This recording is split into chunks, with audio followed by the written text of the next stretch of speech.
I am supreme अध्याय 229। Tier 4 batch. इतने वर्षों तक दुनिया में केवल एक ही व्यक्ति था जो अल्केमिस्ट एसोसिएशन के पीछे आदेश से बच सका था, और वह स्वर्गीय मार्शल महाद्वीप पर नंबर 1 व्यक्ति था, अत्याचारी मार्शल संप्रभु एओ चांगकोंग। उसमें इतना अहंकारी होने का साहस नहीं था कि वह एओ चांगचेंग से तुलना कर सके। वह इतना सदमे में था कि उसके पूरे शरीर पर ठंडा पसीना आ गया। उसने झट से कहा, मास्टर बेली, इस आदमी की बकवास मत सुनो। यह एक व्यक्तिगत शिकायत है और इसका किमियागरों की गरिमा से कोई लेना देना नहीं है। बेली गोंगजिन को भी यह अजीब लगा। यूनेक्सियाओ ने उसे थोड़ी सी धूप दी थी और वह चमकने लगा था। यहाँ तक कि वह केवल द अल्केमिस्ट एसोसिएशन से हत्या के आदेश के लिए आवेदन करने के लिए योग्य था, और इसे केवल 8वें स्तर के सुप्रीम अल्केमिस्ट की मंजूरी के साथ ही जारी किया जा सकता था। हालांकि यू ज्यूलिन को यह नहीं पता था। वह इतना डर गया कि उसे ठंडे पसीने आ गए। यदि किसी किमियागर द्वारा उसका शिकार करने का आदेश जारी किया जाता तो उसके लिए छिपने के लिए कोई जगह नहीं होती। व्यक्तिगत द्वेष, यूनेक्सियाओ ने ठंडे स्वर में कहा। व्यक्तिगत द्वेष? आपको और मुझे कोई शिकायत नहीं है। व्यक्तिगत शिकायत कैसे? ये स्पष्ट है कि वे मुझे पकड़कर अपना नौकर बनाना चाहते हैं क्योंकि मैं एक किमियागर हूँ। क्राउन प्रिंस ने अभी जो कहा वह न केवल हमने सुना, बल्कि मास्टर बेली और कुछ दोस्तों ने भी सुना जो शून्य में छिपे हुए थे और अपना चेहरा दिखाने से इनकार कर रहे थे।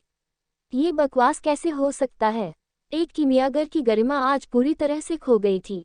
मुझे आशा है कि मास्टर बेली निर्णय ले सकते हैं और हमारे अल्केमिस्ट वंश की गरिमा को बहाल कर सकते हैं। बेली गोंगजिन अचंभित रह गया। ये बात और भी गंभीर होती जा रही थी। उसने तुरंत अपना हाथ लहराया और कहा, शिन परिवार का क्राउन प्रिंस बेहद घमंडी है। उनके शब्द अप्रासंगिक हैं। चूंकि आप युवा और अज्ञानी हैं, इसलिए अब यूनेक्सियाओ से माफी मांगे और मैं इस मामले को जाने दूंगा। अन्यथा हम्फ। ऐसा लग रहा था कि वह यूनेक्सियाओ के लिए खड़ा है, लेकिन वास्तव में वह शिनरियू को बाहर का रास्ता दे रहा था। अगर उसे यूनेक्सियाओ की बकवास में घसीटा जाता रहा तो यह और भी बदतर हो जाएगा। उस समय किमियागरों का चेहरा बचाने के लिए उसे कार्रवाई करनी होगी। उस समय वह शाही परिवार, जूटियन संप्रदाय और स्वर्गीय गहना संप्रदाय को नाराज कर देगा और वह फायरक्रॉस साम्राज्य में पैर जमाने में सक्षम नहीं होगा। शिनरियू का चेहरा गुस्से से लाल था, जबकि यू ज्यूलिन उत्सुकता से उसे अपनी आंखों से संकेत दे रहा था। वह ये भी जानता था कि आज यूनेक्सियाओ को पकड़ना असंभव था, इसलिए उसके पास अपना गुस्सा निगलने और नफरत से कहने के अलावा कोई विकल्प नहीं था। ली यूनेक्सियाओ, तुम निर्दयी हो। आज यह मेरी गलती है। जब हम दोबारा मिलेंगे तो हम फिर मिलेंगे। अपनी धमकी को खारिज करने के बाद वह प्रकाश की किरण में बदल गया और शांग्यांग शहर की ओर उड़ गया। यू ज्यूलिन ने बेली गोंगजिन पर एक नज़र डाली। ये देखते हुए कि बाद वाले की आंखें बंद थीं और उसका कोई रवैया नहीं था, यू ज्यूलिन ने उसके हाथ पकड़ लिए और चला गया, फिर शिनरियू का पीछा किया। यूनेक्सियाओ मुस्कुराए, बेली गोंगजिन की ओर हाथ जोड़कर कहा, मेरी मदद करने के लिए धन्यवाद, राष्ट्रपति। यूनेक्सियाओ को अभी भी कुछ मामलों पर ध्यान देना है, इसलिए हम यही विदा लेंगे। मैं भविष्य में आपको धन्यवाद देने के लिए निश्चित रूप से आपसे मिलने आऊंगा। बेली गोंगजिन स्तब्ध रह गया। मैंने अभी अभी तुम्हें बचाया है और अब तुम जाना चाहते हो? युवा मास्टर यू, आप द अल्केमिस्ट एसोसिएशन के सदस्य हैं, उन्होंने मुस्कुराते हुए कहा। तुम्हें ऐसा ही होना चाहिए। यह अफसोस की बात है कि युवा मास्टर यू हमारे अल्केमिस्ट एसोसिएशन में शामिल होने के बाद से कभी भी हमारे पास नहीं आए हैं, और मुझे हमेशा इसका अफसोस रहा है। चूंकि हम आज ही मिले हैं, तो हम बातचीत क्यों नहीं करते? मास्टर बेली के साथ बात करने में सक्षम होना मेरा सौभाग्य है, यूनेक्सियाओ ने मुस्कुराते हुए कहा। मैं और अधिक नहीं मांग सकता। यह अफसोस की बात है कि मैं सांसारिक मामलों में फंस गया हूँ। ये सचमुच दुर्भाग्यपूर्ण है, सचमुच दुर्भाग्यपूर्ण है। अभागी है तेरी बहन। बेली गोंगसी गुस्से में फूट पड़ी। तुम अभी भी मुझसे बात कर रहे हो? उसने तुरंत भौहें सिकोड़कर कहा, ओह, कौन सा मामला इतना जरूरी था कि उनके पास गिल्ड की यात्रा करने का भी समय नहीं था। जब से आप चौथी श्रेणी के अल्केमिस्ट बन गए हैं तब से युवा मास्टर यून ने आपको बैच भी नहीं दिया है। अगर मैं इसे आज भूल गया तो मुझे डर है कि मैं इसे भविष्य में भी भूल जाऊंगा। उनका आशय चेतावनी था, यदि आप आज नहीं आते हैं तो टीयर 4 बैच प्राप्त करने के बारे में सोचे भी नहीं। यूनेक्सियाओ समझ गया कि उसका क्या मतलब है, लेकिन फिर भी उसने तुरंत कहा, बिल्ला सिर्फ एक प्रतीक है। इसे रखना स्वाभाविक रूप से बेहतर है, लेकिन यदि आप ऐसा नहीं करते हैं तो भी कोई बात नहीं। युवा मास्टर यू, आप किसी और दिन आकर इसे ले सकते हैं। फक यू, तुम मेरे साथ आ रहे हो या नहीं? बेली गोंगजन इसे अब और बर्दाश्त नहीं कर सका। उसने शाप दिया और गुस्से से कहा, इस बूढ़े आदमी ने तुम्हें अभी अभी बचाया है। क्या आपके पास अभी भी विवेक है? जब यूनिक्सियाओ ने दूसरे पक्ष को अपने साथ झगड़ते देखा तो वह व्यंग्यपूर्वक मुस्कुराया। गिल्ड लीडर बेली, मैं निर्दोष हूँ। मुझे डर है कि अगर मैं तुम्हारे साथ गिल्ड में गया तो मुझे शिनरुयु द्वारा पकड़े जाने से भी बड़ा नुकसान होगा। वह पीछे नहीं हटे और जोर से कहा। बेली गोंगजन ने भौहें सिकोड़ ली और गुस्से से खर्राटे लेने लगा। निश्चित रूप से नुकसान होगा, लेकिन आपको लाभ का उचित हिस्सा भी मिलेगा। क्या आपको लगता है कि यह बूढ़ा आदमी आपका फायदा उठाएगा? इसे आप खुद महसूस कर सकते हैं। शून्य में बहुत से लोग हैं जो तुम्हें ललचाई दृष्टि से देख रहे हैं। अगर तुम मेरे साथ नहीं आओगे तो मुझे डर है कि तुम इस दुनिया को छोड़कर नहीं जा पाओगे। उन्होंने जो कहा वह सच था। कुछ देर सोचने के बाद यूनिक्सियाओ ने व्यंग्यपूर्ण मुस्कान के साथ कहा, ठीक है, फिर मैं आपको परेशान करने की स्वतंत्रता लूंगा, राष्ट्रपति बेली। कीमिया के मार्ग में कई संदेह हैं और मैं आपसे एक एक करके पूछना चाहता हूँ। बेली गोंगजन फूल की तरह मुस्कुराए और प्यार से कहा, मैं तुम्हें परेशान नहीं करूंगी, मैं तुम्हें परेशान नहीं करूंगी। युवा लोग तेज तर्रार और सीखने के लिए उत्सुक थे। उनके लिए अधिक प्रश्न पूछना ही उचित था। अब जब आप द अल्केमिस्ट एसोसिएशन के सदस्य हैं तो एसोसिएशन स्वाभाविक रूप से आपका घर है। आप किसी भी समय आ जा सकते हैं, लेकिन बाहरी व्यक्ति न बने। किसी भी समय तुम्हारी माँ, यहाँ तक कि डाकथंडर ने भी अपना असंतोष व्यक्त करने के लिए कुछ धीमी गर्जनाएं की। डुआन यू भी शर्मिंदा था। उनकी नज़र में छठे दर्जे का अल्केमिस्ट एक महान अस्तित्व था, लेकिन उन्होंने कभी उम्मीद नहीं की थी कि वह किसी को इतनी भद्दी गालियां देंगे। यूनिक्सियाओ तुरंत डाकथंडर पर सवार हुआ और डुआन यू के साथ द अल्केमिस्ट एसोसिएशन की ओर बेली गोंगजन के टाइगर किंग रथ का पीछा किया। उनमें से कुछ के चले जाने के बाद उस स्थान में कई स्थान थे जहां वे मूल रूप से थे, वहां उतार चढ़ाव शुरू हो गया। एक अजीब सी आवाज आई। चौथे दर्जे के कीमियागर लाओए ने अपने हाथ के झटके से एक मार्शल ग्रैंड मास्टर को मार डाला। दिलचस्प दिलचस्प, लाओए। उस अजीब सी आवाज के बाद पूरे इलाके में सन्नाटा छा गया। अब कोई आवाज नहीं थी और यह स्पष्ट था कि हर कोई पीछे हट गया था। यूनिक्सियाओ की यानवु वापसी ने तुरंत कई ताकतों का अत्यधिक संवेदनशील ध्यान आकर्षित किया, लेकिन अल्केमिस्ट एसोसिएशन में प्रवेश करने के बाद किसी ने उसे दोबारा जांचने की हिम्मत नहीं की। अल्केमिस्ट एसोसिएशन महाद्वीप पर किसी भी ताकत से स्वतंत्र था। यूनिक्सियाओ एक युद्ध में प्रसिद्ध हो गया था और साम्राज्य में हर कोई उसे जानता था। वह बेली गोंगजन के पीछे सबसे अधिक ध्यान खींचने वाला व्यक्ति था और गिल्ड के लोगों ने जो कुछ वे कर रहे थे उसे छोड़ दिया और उसकी ओर देखा। वहाँ कई खूबसूरत महिलाएं भी थीं जो समय समय पर उस पर चुलबुली निगाहें डालती थीं, लेकिन यूक्सियाओ ने बिना किसी हिचकिचाहट के उन्हें एक एक करके स्वीकार कर लिया और उन पर नजरें गड़ा दी। उनमें से कुछ लोग एक बड़े कमरे में चले गए। सजावट बेहद साधारण और भव्य थी, लेकिन उसमें विलासिता की कमी नहीं थी। अंदर कुछ आदमी चाय पी रहे थे और बातें कर रहे थे। उनमें से प्रत्येक का व्यवहार असाधारण था। बेली गोंगजन को देखकर भीड़ सम्मानपूर्वक खड़ी हो गई। जब उनमें से एक ने यूनिक्सियाओ को देखा तो उसने उसे एक जटिल मुस्कान दी और कहा, मास्टर यूनिक्सियाओ, हम कुछ महीनों के बाद फिर से मिलेंगे। मास्टर युआन हाओ, यूनिक्सियाओ ने अपना हाथ बढ़ाया और मुस्कुराते हुए कहा, आप कैसे हैं? उस दिन तियानशुई के बाहर मेरा ख्याल रखने के लिए धन्यवाद। युआन हाओ मुस्कुराया। उसकी भावनाएं बेहद जटिल थीं। कुछ महीने पहले वह सिर्फ अच्छी प्रतिभा वाला एक युवा व्यक्ति था, लेकिन अब वह कीमिया के दांव में उसके समान स्तर पर था। उसकी मार्शल आर्ट और भी अधिक अथाह थी और वह एक चाल से मार्शल पूर्वज क्षेत्र विशेषज्ञ को भी दबा सकता था।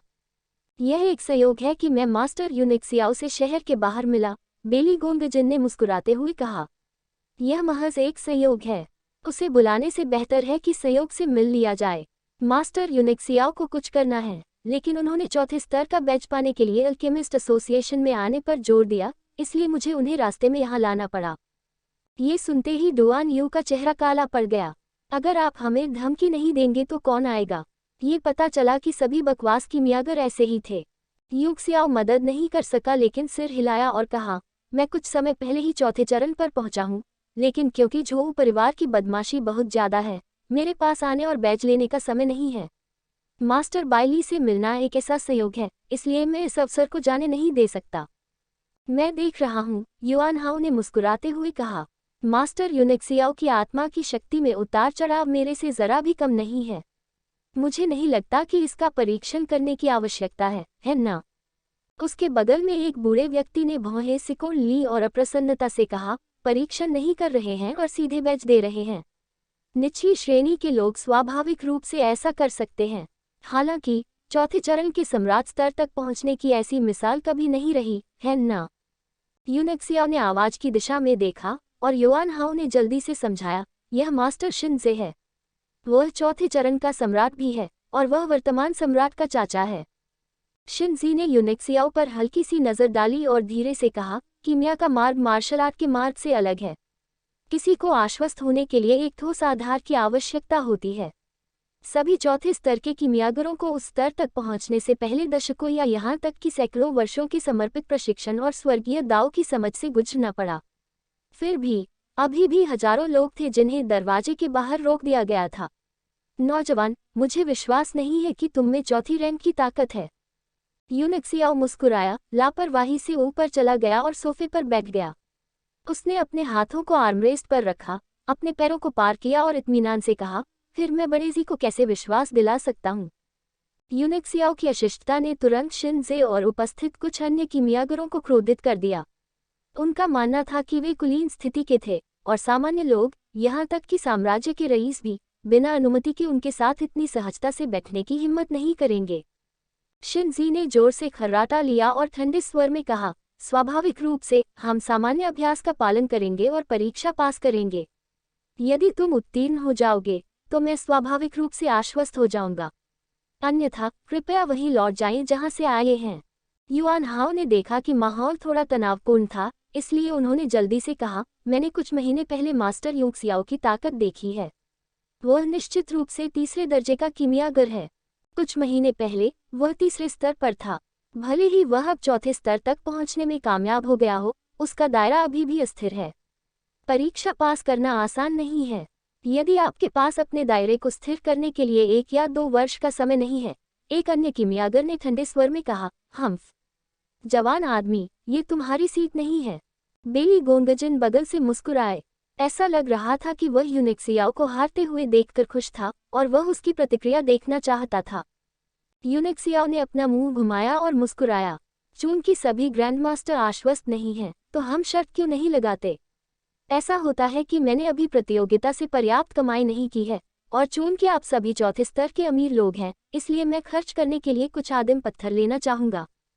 हाँ, अहंकारी, किस पर शर्त लगाओ? शिनजे हंसा। आप शर्त लगा रहे हैं कि आप हार जाएंगे।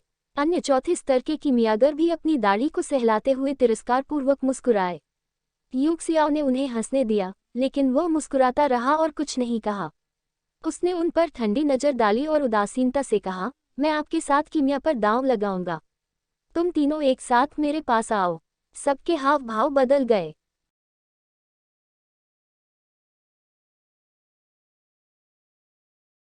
सिनजी लगभग सोफे से उछल पड़ा और अन्य 2 कीमियागर भी उसकी ओर घूरकर देखने लगे, जैसे कि वे बहुत अपमानित हुए हों। बेली गोंगजिन और युआन हाउ के चेहरे थोड़े बदल गए। उन्हें उम्मीद नहीं थी कि यूनिक्सियाओ इतना घमंडी होगा। डुआन यू भी हैरान था। यहाँ तक कि युआन हाउ, जो चौथे स्तर के शिखर पर थे, एक ही समय में 3 चौथे स्तर के रसायनज्ञों को चुनौती देने की हिम्मत नहीं करेंगे जब तक कि वे 5वें स्तर के रसायनज्ञ न हों। मास्टर यूनिक्सियाओ, युआन हाउ ने गंभीरता से कहा, आपको 2 बार सोचना होगा। अपनी भावनाओं को अपने ऊपर हावी न होने दें। उन जैसे कीमियागरों के लिए इस तरह के उत्तेजक व्यवहार के कारण हुआ अपमान सदमे से कहीं अधिक तीव्र था। युआन हाउ, जो चौथी श्रेणी का अस्तित्व भी था, भी बहुत दुखी था। 3 बार सोचो। तीसरी श्रेणी के कीमियागर के रूप में जब आप बोलते हैं तो आपके पास जिम्मेदार होने की सबसे बुनियादी क्षमता होनी चाहिए, शिनजे ने ठंडे चेहरे के साथ ठंडे स्वर में कहा। मुझे आश्चर्य है कि मास्टर यूनिक्सियाओ हम तीनों से कैसे लड़ेंगे। उन्होंने जानबूझकर उपहास और उपहास से भरे मास्टर यूनिक्सियाओ शब्दों पर जोर दिया। अन्य 3 लोगों के भी रूखे और तिरस्कारपूर्ण भाव थे। यूनिक्सियाओ मुस्कुराया। वो अल्केमिस्ट एसोसिएशन के मांद बुजुर्ग थे, तो वह इन लोगों के स्वभाव को कैसे नहीं जान सकते थे। महत्वपूर्ण बात यह नहीं है कि कैसे लड़ना है, बल्कि यह है कि किस पर दांव लगाना है। यदि आपका दांव बहुत कम है, तो मुझे सट्टेबाजी में कोई दिलचस्पी नहीं होगी। हाँ, मास्टर यूक्सियाओ वास्तव में बहुत बहादुर हैं। ये बूढ़ा आदमी आज अंत तक आपका साथ देगा। शिनजे उठ खड़ा हुआ। उसके हाथ में ड्रैगन आई जैसी अंगूठी हरी रोशनी से टिमटिमा रही थी। प्रकाश की एक किरण निकली और हवा में लटक गई। ध्यान से देखने पर पता चला कि रंग बिरंगी रोशनी से जगमगा रहा है। ये वास्तव में हरे रंग का जेड पेंडेंट था। ये शून्य यिन यांग जेड है, शिनजे ने आत्मसंतुष्टता से कहा। ये 7वीं श्रेणी की जेड है और यह किमियागरों के शोधन को काफी बढ़ा सकती है। यह एक अद्वितीय खजाना है और इसे खरीदना असंभव है। उद्धरण चिन्ह। जेड पेंडेंट हवा में तैर रहा था और हर कोई इसके भीतर गर्म पौष्टिक आभा महसूस कर सकता था। वे सभी ईर्ष्यालु लग रहे थे। अन्य 2 किमियागरों ने एक पल के लिए सोचा, फिर क्रमशः एक छोटा बक्सा और एक झंडा निकाला। झंडा बुरी तरह क्षतिग्रस्त हो गया था, लेकिन इसे सावधानी से सुरक्षित रखा गया था। जब किमियागर ने इसे बाहर निकाला तो वह एक पल के लिए झिझका, लेकिन अंत में उसकी कीमिया की कला में उसका विश्वास उसकी अनिच्छा पर विजय पा गया और उसने इसे धीरे से शून्य यिन यांग जेड के पास रख दिया। बेली गोंगजिन का चेहरा थोड़ा बदल गया और वह मुस्कुराया। मास्टर लू ने तो इस खजाने पर दांव भी लगा दिया है। ऐसा लग रहा है कि वह जरूर जीतेंगे। लू हाओचू, द अल्केमिस्ट, मुस्कुराया और उदासीनता से कहा, यह झंडा कीमती है, लेकिन ये पूरा नहीं है। मैंने इतने वर्षों तक इसका अध्ययन किया है, लेकिन मुझे कुछ हासिल नहीं हुआ। इसे रखना बेकार है, इसलिए मैं इसे शर्त के तौर पर भी ले सकता हूँ। जैसे ही झंडा दिखाई दिया, यूक्सियाओ की पुतलियां सिकुड़ गईं और उसके चेहरे पर आश्चर्य और सदमे की झलक दिखाई दी। उसने उस पर बनी रेखाओं का ध्यानपूर्वक अध्ययन किया और उसकी आंखें एक अच्छी रोशनी से चमक उठी। डुआन यू ने भौहें चढ़ा दी। ऐसी बहुत सी चीजें नहीं थीं जो यूनिक्सियाओ की अभिव्यक्ति को बदल सके, इसलिए ऐसा लगा कि यह टूटा हुआ झंडा वास्तव में असाधारण था। एक अन्य किमियागर, जी जियानकिया ने मुस्कुराते हुए कहा, यह युद्ध बैनर केवल सूसू के लिए निकाला गया था। इसे बाद में भी इसके मूल मालिक को लौटा दिया जाएगा। उसने यूनिक्सियाओ को तिरस्कारपूर्ण दृष्टि से देखा, फिर पारदर्शी वस्तुओं का एक जोड़ा निकाला जो लकड़ी की तरह दिखते थे, लेकिन थे नहीं। उसने धीरे से उन्हें मेज पर रख दिया और मुस्कुराते हुए कहा, आप दोनों ने अपना खजाना निकाल लिया है। मैं इसके बारे में कुछ नहीं कर सकता। जब युआन हाओ ने पारदर्शी वस्तु को देखा तो उसकी आंखें चमक उठी और उसने अपनी लार निगल ली। मास्टर जी, क्या आप पर्पल क्लाउड सेंटीपीड के पंख बेचना चाहते हैं? जी जियानकिया ने उनकी ईर्ष्या भरी निगाहों को देखा और हंसे, हाँ, ग्रैंड मास्टर युवानचू, यह मेरा अनमोल खजाना है। आप इस चीज का मूल्य जानते हैं। किसी योद्धा के लिए ये कुछ भी नहीं है, लेकिन हम किमियागरों के लिए यह बहुत कीमती है। इसकी तुलना शून्य यिन यांग जेड और तियानलुओ फ्लेमिंग फ्लैग से की जा सकती है। फिर उसने विजयी दृष्टि से यूनिक्सियाओ की ओर देखा और खर्राटा लेते हुए कहा, मुझे आश्चर्य है कि क्या ग्रैंडमास्टर यूनिक्सियाओ के पास दांव लगाने के लिए कोई अच्छा खजाना है। यूनिक्सियाओ मुस्कुराया, आपके द्वारा अर्पित किए गए सभी खजाने अच्छे हैं, लेकिन मुझे केवल आदिकालीन पत्थर चाहिए। इस तियानलुओ ज्वलंत युद्ध ध्वज को एक शर्त के रूप में इस्तेमाल किया जा सकता है। जहां तक अन्य 2 का सवाल है, आप आदिकालीन पत्थरों का उपयोग कर सकते हैं। मैं इस युद्ध ध्वज के लिए 50 मिलियन मध्य श्रेणी के आदिकालीन पत्थरों की बोली लगाऊंगा। आप में से प्रत्येक 50 मिलियन मध्य श्रेणी के प्राइमर्डियल पत्थरों की बोली लगाएगा। मैं तुम तीनों पर 150 मिलियन का दांव लगाऊंगा। उद्धरण चिन्ह प्रश्नवाचक चिन्ह विस्मयादिबोधक चिन्ह उद्धरण चिन्ह।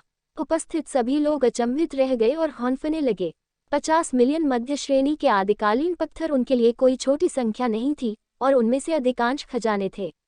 वे सभी कीमियागर थे, तो उनके पास आदिकालीन पत्थरों का इतना बड़ा भंडार कैसे हो सकता था? जी जियानकिया ने तिरस्कारपूर्वक कहा, मैं कहता हूँ, ग्रैंडमास्टर यूक्सियाओ, क्या आप जानबूझकर हमारे लिए चीजें मुश्किल बना रहे हैं? हमारे पास मौजूद सभी खजाने अमूल्य हैं। आप उन्हें किसी भी नीलामी में बिना किसी समस्या के 50 मिलियन मध्यम श्रेणी के प्राइमर्डियल पत्थरों में बेच सकते हैं। हाँ, यूनिक्सियाओ ने धीरे से सिर हिलाया। मैं जानता हूं कि आपके लिए 50 मिलियन आदिम पत्थर प्राप्त करना थोड़ा कठिन है। ग्रैंडमास्टर युआन, उन्होंने युआन हाओ की ओर रुख किया और कहा, आप बैंगनी क्लाउड सेंटीपीड पंखों की इस जोड़ी के लिए कितना भुगतान करने को तैयार हैं?